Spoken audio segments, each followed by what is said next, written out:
Shalom, selamat malam Bapak Ibu Saudara yang terkasih. Mari bersama malam hari ini kita siapkan setiap hati kita datang memuji dan menyembah Tuhan. Terima kasih Tuhan. Malam hari ini kami datang di dalam hadirat-Mu. Kami bawa segenap keberadaan kami malam hari ini. Terima kasih untuk penyertaan Tuhan sepanjang hari ini. Kami mengalami kasih dan kebaikan Tuhan setiap hari. Terima kasih Tuhan.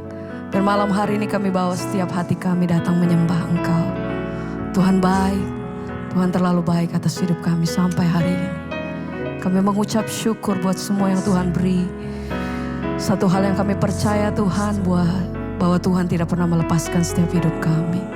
Kami selalu percaya Tuhan dalam perkara apapun dalam hidup kami Tuhan. Kau yang pegang hidup kami. Kami berserah penuh kepada satu pribadi yang pegang seluruh kehidupan kami. Kami percaya Engkau yang penuh kuasa Tuhan. Kami percaya Engkau yang besar, Engkau yang sanggup melakukan segala perkara dalam hidup kami. Terima kasih Tuhan, terima kasih. Malam hari ini kami bawa setiap hati kami datang menyembah. Kami mau nyatakan Engkau satu-satunya pribadi yang kami percaya penuh. Hanya Yesus, hanya Engkau Tuhan. Kami berseru, yang kami pegang teguh. Terima kasih Tuhan. Dengan iman sama-sama kami mau katakan, yang tak mungkin bagiku, semua mungkin bagimu. Amin Tuhan. Hanya Engkau lah jawaban hidupku. Kami mau katakan Tuhan, yang tak pernah ku lihat dan tak pernah ku pikirkan,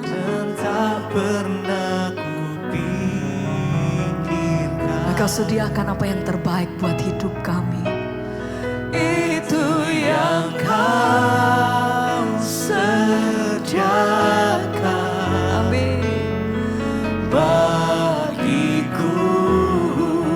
Mari bersama-sama naikkan pujian-Mu. Mari dengan iman katakan, yang tak mungkin bagiku. Kami mau nyatakan Tuhan, semua mungkin bagimu. Sebab hanya Yesus, hanya Engkau-lah jawab yang kami percaya. Tak pernah ku lihat, yang tak pernah ku lihat, dan tak pernah ku pikirkan. Kau sediakan yang terbaik bagi itu yang Kau. Amin. Terima kasih Tuhan.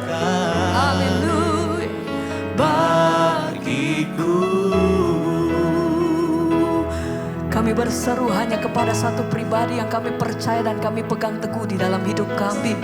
Engkau Allah yang senantiasa berjalan bersama-sama dengan kami Tuhan. Kami percaya bahwa kami berjalan bersama-sama dengan Engkau. Ada kuasa Tuhan, ada mujizatnya Tuhan, ada kasih Tuhan yang selalu menyertai hidup kami. Terima kasih oh senantiasa perkenanan-Mu itu selalu menaungi hidup kami sampai hari ini. Terima kasih Tuhan, malam hari ini kami bawa setiap hati kami datang berseru hanya kepada satu pribadi. Kami percaya hanya Yesus.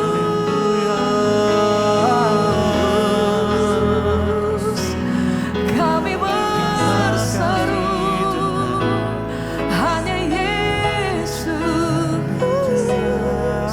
Sekali lagi sama-sama. mungkin bagiku. Amin Tuhan. Semua mungkin bagimu. Amin. Hanya Engkaulah jawaban hidupku yang tak pernah kulihat, yang tak pernah kulihat,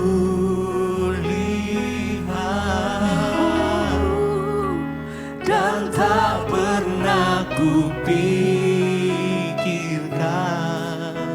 Kau sediakan itu yang Kau sediakan. Amin. Bagiku. Sekali lagi sama-sama mari naikkan pujianmu. Mari nyatakan yang tak mungkin bagiku.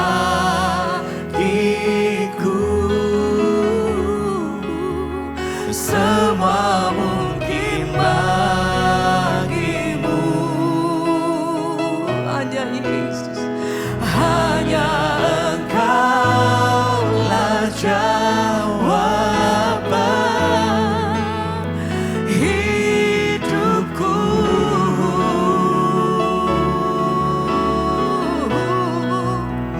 Yang tak pernah kulihat,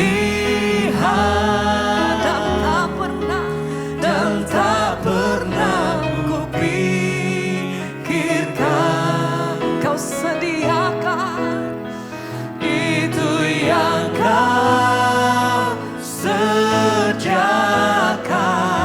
Amin. Bagiku.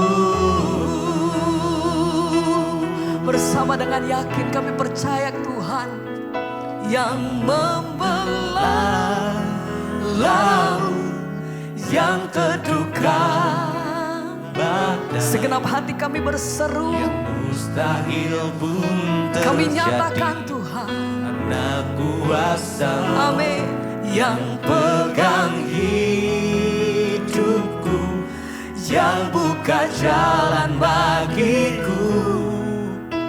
Kau pembuat mujizat sejati. Sama-sama mari dengan segenap hatimu nyatakan yang membelah laut. Dengan hati yang penuh kami percaya Tuhan, amin.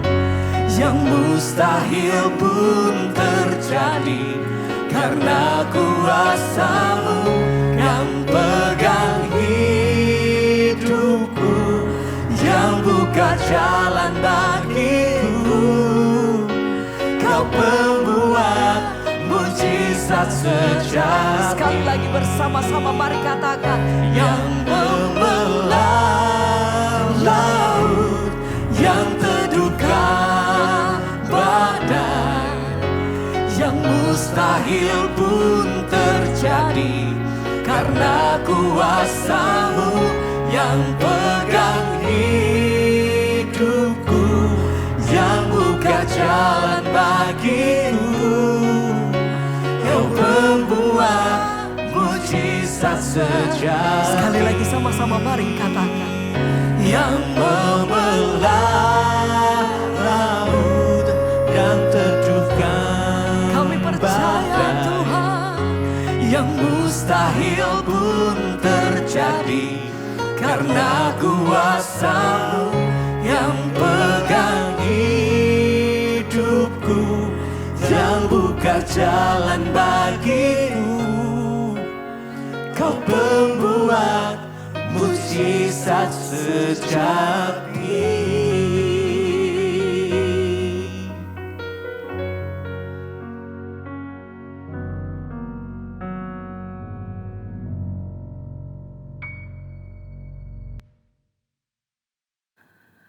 Terima kasih Bapak, kami mengucap syukur buat malam ini, anugerah Tuhan selalu atas kami. Biarlah hari-hari ini kami boleh semakin dekat dengan Tuhan, mengejar perkenanan Tuhan.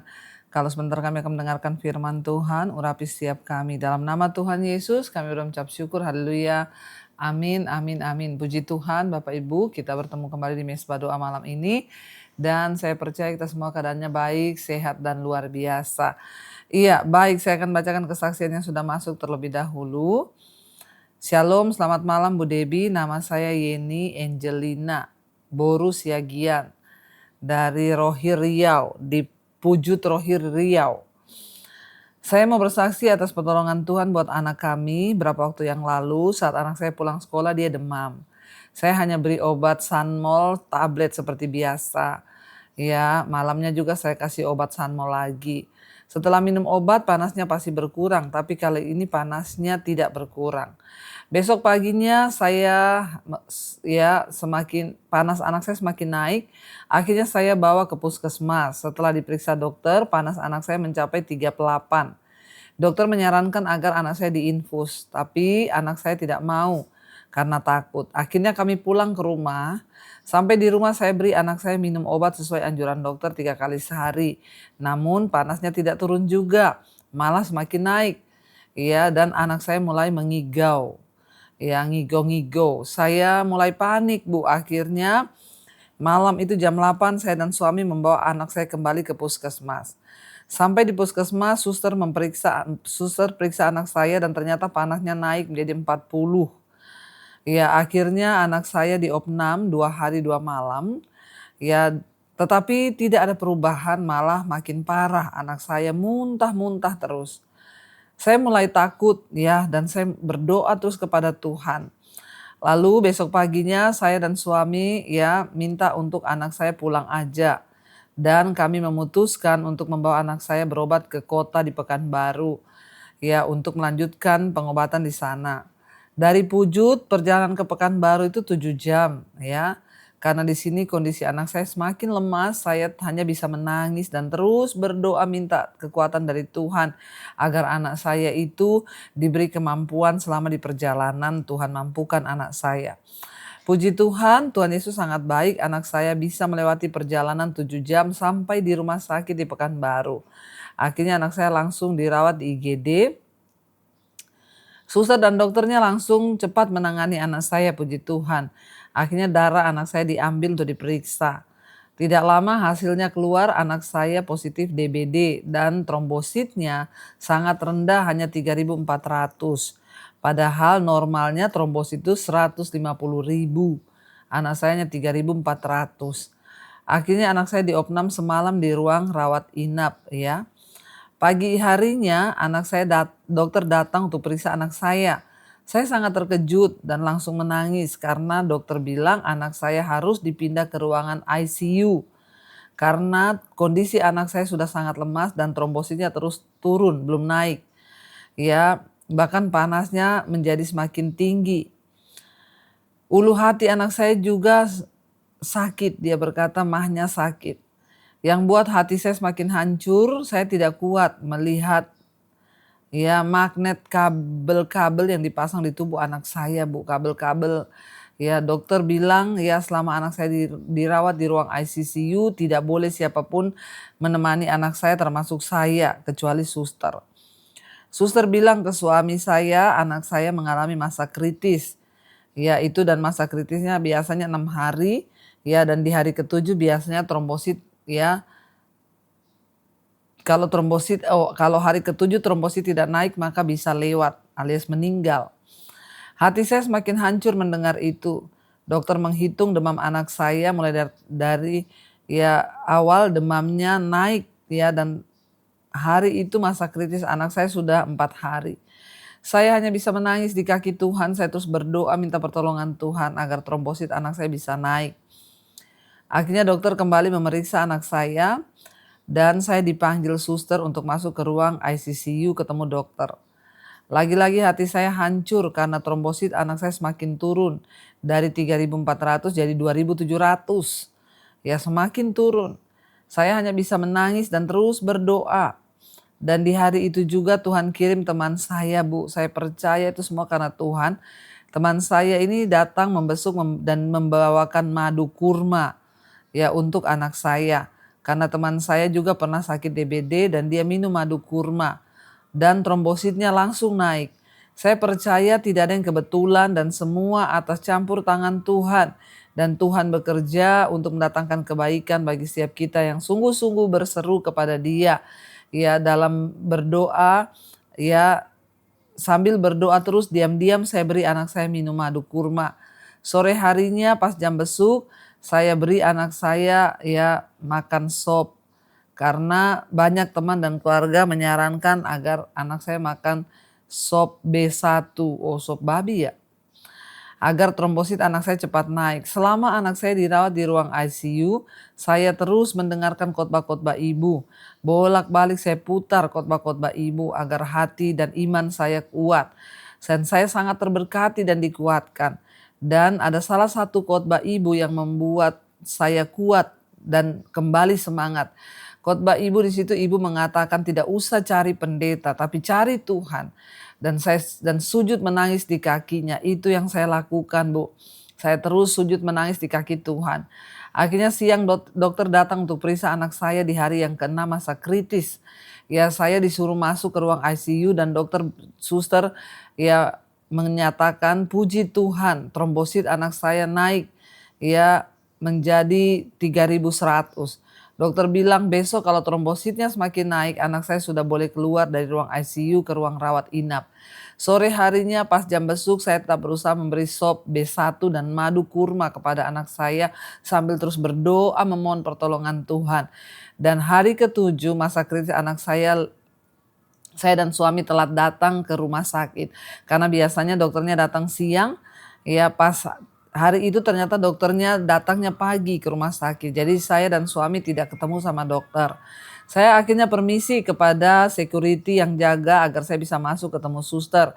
Puji Tuhan, Tuhan Yesus sangat baik. Suster berkata anak saya trombositnya hari itu naik menjadi 80.000. Dan hari itu juga anak saya boleh keluar dari ICU dan dipindahkan ke ruang rawat inap. Paginya dokter datang periksa, puji Tuhan anak saya sudah boleh pulang. Ya dokter bilang trombositnya perlahan-lahan sudah mulai naik. Dan saya percaya Bu itu semua karena anugerah Tuhan, pertolongan Tuhan tidak pernah terlambat. Setiap doa dan tetesan air mata saya, air mata kita semua diperhitungkan oleh Tuhan. Tuhan gantikan dengan sukacita atas kesembuhan anak saya. Sekian kesaksian saya ini, maaf kalau kesaksian ini panjang. Terima kasih Ibu Debbie buat khotbah-khotbah Ibu ya yang Ibu sampaikan. Ya doa saya Ibu semakin diberkati Tuhan, keluarga, pelayan dan seluruh tim Mesbah Doa Mesbah Syukur. Tuhan Yesus memberkati. Iya puji Tuhan Bapak Ibu ya kita percaya bahwa orang yang berseru pada Tuhan tidak akan pernah dipermalukan, tidak akan pernah ditinggalkan oleh Tuhan. Asalkan kita sungguh-sungguh berharap dan percaya kepada Tuhan. Iya, baik saudara, kita akan melanjutkan ya pembacaan firman Tuhan dan itulah ya kesaksian yang indah kita dengar. Biarlah kita terus berdoa dan berharap pada Tuhan. Ya dan Dia Tuhan yang tidak pernah meninggalkan orang-orang yang terus setia mencari Dia. Apapun keadaan kita, percayalah bahwa Tuhan itu mendengar dan menjawab doa-doa kita. Kita akan lanjutkan pembacaan firman Tuhan hari ini. Kita sudah masuk di Amsal 29 ya. Amsal 29 ayat pertama.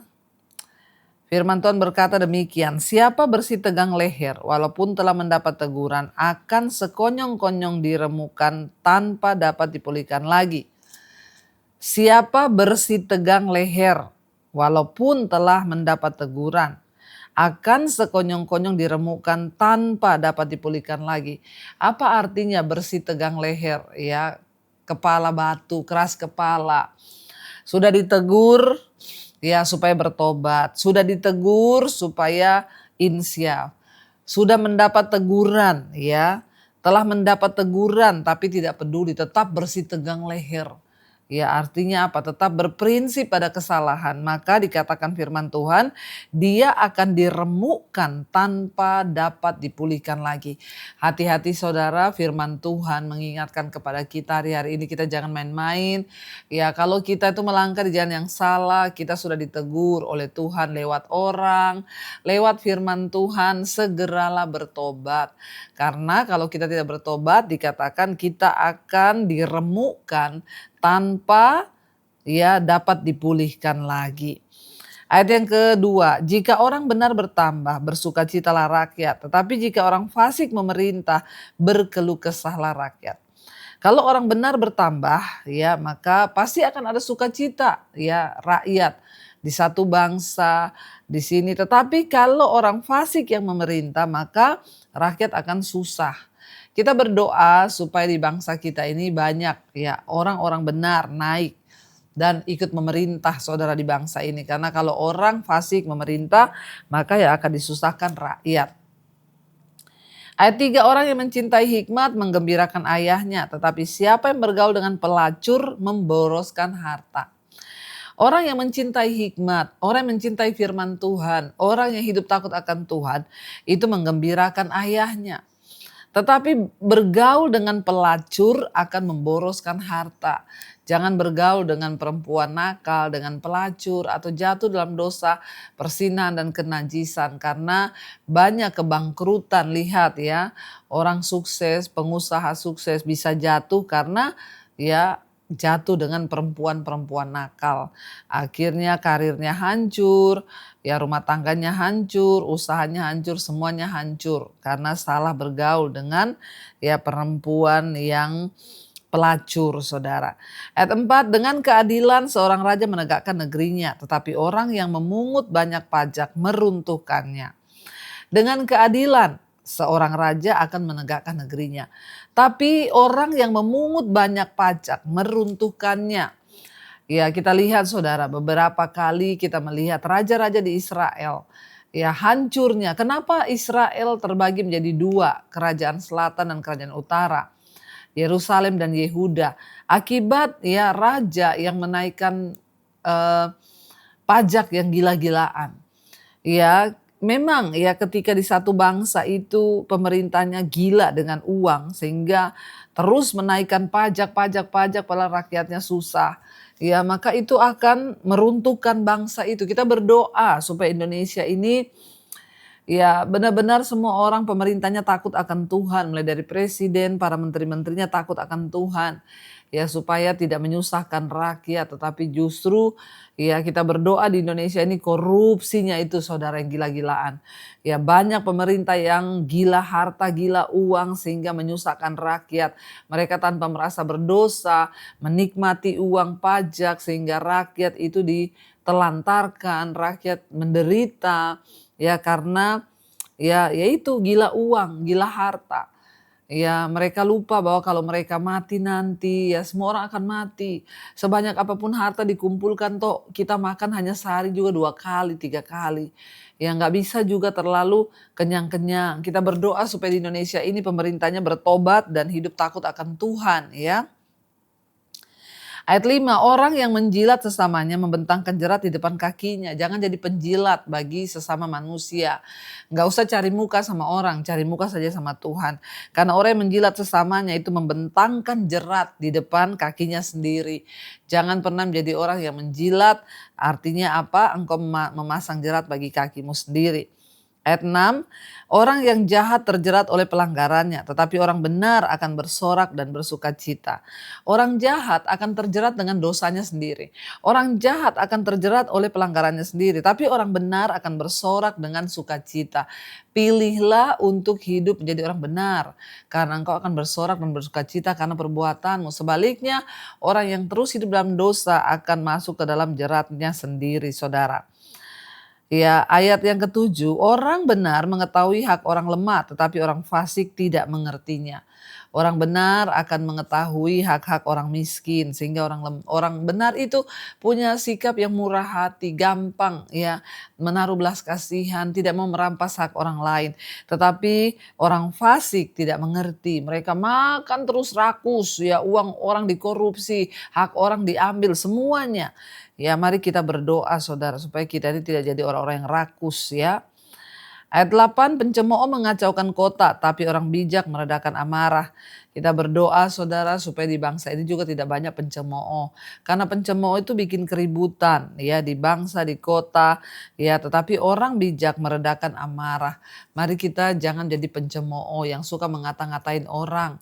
Ya biarlah kita jangan mengata-ngatain orang apalagi ya orang lain, kita harus sama-sama saling menghormati.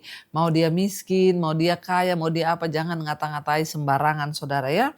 Karena ya kita ini dikatakan akan menjadi pengacau dan tidak akan diberkati Tuhan. Ayat 9, jika orang bijak berperkara dengan orang bodoh ya. Jika orang bijak berperkara dengan orang bodoh itu mengamuk dan tertawa sehingga tidak ada ketenangan. Ya, orang bodoh itu mengamuk dan tertawa sehingga tidak ada ketenangan. Jangan sekali-sekali berbantahan dengan orang bodoh.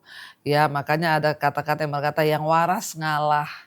Ya, biarkan yang gila berkata-kata, tertawa, biarin. Yang penting kita yang waras ngalah. Ayat 10, orang yang haus akan darah membenci orang saleh, tetapi orang jujur mencari keselamatannya. Orang yang haus akan darah, ya membenci orang yang benar, orang yang saleh. Tetapi orang yang jujur, ya dikatakan tapi orang yang jujur mencari keselamatannya. Ingat, apa yang kita tabur itu akan kita tuai. Kalau kita jadi orang jujur, maka kita akan diselamatkan oleh Tuhan. Jangan pernah lelah menjadi orang benar, tetaplah setia menjadi orang benar karena Tuhan akan memberkati orang yang benar. Mari kita tundukkan kepala, kita satukan hati, kita renungkan firman. Terima kasih Bapa, kami mengucap syukur buat malam ini anugerah Tuhan melimpah atas kami. Firman Tuhan mengingatkan kami untuk kami boleh selalu menjadi orang benar yang mengejar perkenanan Tuhan agar hidup kami bersuka cita. Kami tahu dan percaya apapun masalah kami, ketika Tuhan berjalan bersama kami, ketika kami hidup menjadi pelaku firman, maka semuanya Tuhan akan terselesaikan dengan cara Tuhan yang ajaib. Karena kami percaya orang yang benar akan disertai oleh kebahagiaan. Sebaliknya orang fasik dan orang berdosa akan mengalami murka, kesialan dan tidak dapat dipulihkan lagi. Kami berdoa biarlah kami semua bertobat dari dosa-dosa kami, sehingga setiap masalah kami, masalah keuangan, hutang piutang, masalah sakit penyakit, masalah keluarga, semuanya Tuhan turut bekerja mendatangkan pemulihan. Kami tidak mau mendikte Tuhan dalam setiap masalah kami. Kami mau belajar percaya dan berharap hanya pada Tuhan yang mencari pekerjaan, yang ingin menjual aset untuk menyelesaikan masalah keuangan. Tuhan turut bekerja. Kami tahu semua jawaban doa kami ada di dalam tangan Tuhan. Karena itu Tuhan, biarlah Engkau berperkara bersama dengan kami. Juga buat bangsa kami berdoa biarlah hujan pertobatan tercurah atas bangsa ini. Mulai dari pemerintah sampai ke seluruh rakyatnya, kami hidup takut akan Tuhan. Berkati Presiden Pak Prabowo, Gibran, seluruh jajaran menteri yang ada, para pejabat yang ada di bawahnya. Roh takut akan Tuhan turun atas hidup mereka sehingga mereka ada ketakutan akan dosa, supaya mereka bertobat dan sungguh-sungguh melakukan apa yang benar di mata Tuhan. Berkati Indonesia, lawatan Tuhan tercurah, hujan pertobatan terjadi. Juga di semua bangsa-bangsa, di 5 benua, Asia, Afrika, Amerika, Eropa, Australia. Lawatan Tuhan tercurah, kebangunan rohani terjadi, orang-orang diselamatkan dan masuk dalam kerajaan sorga. Biarlah di hari-hari ini iman kami boleh semakin bangkit, boleh semakin diteguhkan. Berkati perjalanan kami, mesbah doa yang akan ke Israel. Tuhan tutup bungkus dengan kuat kuasa darah-Mu, keamanan, ketentraman ada di atas Yerusalem. Terima kasih Bapa, roh jiwa dan tubuh kami serahkan dalam tangan Tuhan dalam nama Tuhan Yesus. Kami berdoa dan kami bersyukur, mari buka hati dan tangan-Mu saudara. Terimalah kiranya berkat, rahmat, anugerah dari Allah Bapa, cinta kasih Tuhan Yesus Kristus tercurah atas hidup kami semua. Mulai hari ini bahkan sampai kali yang kedua Tuhan Yesus datang menjemput semua kami. Dan nama kami tercatat dalam kitab kehidupan. Dalam nama Tuhan Yesus yang percaya diberkati Tuhan. Katakan bersama, amin, amin, amin. Tuhan Yesus memberkati, shalom dan Immanuel. Kau yang pegang tanganku, Kau yang sentuh hatiku, selamanya ku cinta Kau, Yesus, selamanya ku menyembah-Mu. Kau yang pegang tanganku, Kau yang sentuh hatiku, selamanya ku cinta Kau, Yesus.